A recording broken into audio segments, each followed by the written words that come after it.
guys. Tiyanggi-tiyanggi na naman sa aming subdivision. Oh, yan. Yan. Kaya maraming busy mga people dito. Nag-open po kasi ang McDonald's. Kaya maraming tao dito sa subdivision.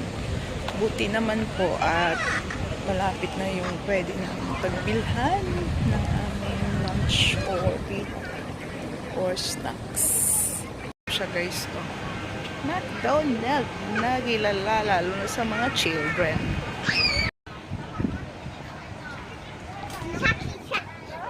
Ga-vlog ko.